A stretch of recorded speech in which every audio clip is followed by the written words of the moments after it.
ఇద్దరి మధ్య వివాదం రోజు రోజుకు పెరుగుతూనే ఉంది. 5 డిమాండ్లను బంధువుల ముందు ఉంచారు వాణి. బంధువులు కూడా కలెక్ట్ చేసుకున్నారు. ఇప్పుడు బంధువుల ముందు 5 డిమాండ్లను ఉంచారు. ఆ 5 డిమాండ్లను పరిష్కరిస్తేనే రాజీ పడతాను అని వాణి అంటున్నారు. తన ఇల్లు తనకు ఇస్తే తప్ప కుదిరేది లేదు అని వాణి అంటున్నారు. తన ఇల్లు తప్ప అన్నీ ఇచ్చేస్తాను అని దువ్వాడ శ్రీనివాస్ చెప్తున్నారు. నిన్న రాత్రి వరకు దువ్వాడ శ్రీనివాస్ దువ్వాడ వాణి వివాదంలో చర్చలు కొనసాగాయి. వాణి వైపు నుంచి ఆమె సిస్టర్స్ రేఖా రాధా వచ్చారు.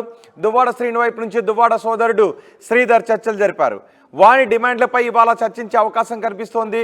దువ్వాడ ఇంటి దగ్గర వాణి ఇంకా నిరసన కొనసాగిస్తూనే ఉంది. దువ్వాడ పెద్ద కుమార్తె దువ్వాడ వాణి ఇద్దరు కూడా దువ్వాడ శ్రీనివాస్ ఇంటి ముందు ఆందోళన చేస్తున్నారు. దువ్వాడ శ్రీనివాస్ టెక్కలు వదిలి వెళ్ళిపోవాలి అనే డిమాండ్ కూడా దువ్వాడ వాణి చెప్తూ ఉన్నారు. ఎందుకంటే వేరొక మహిళతో టెక్కలలో అక్కడ తిరుగుతూ ఉంటే మా పరువు పోతుంది అనే అభిప్రాయాన్ని దువ్వాడ వాణి వ్యక్తం చేస్తున్నారు.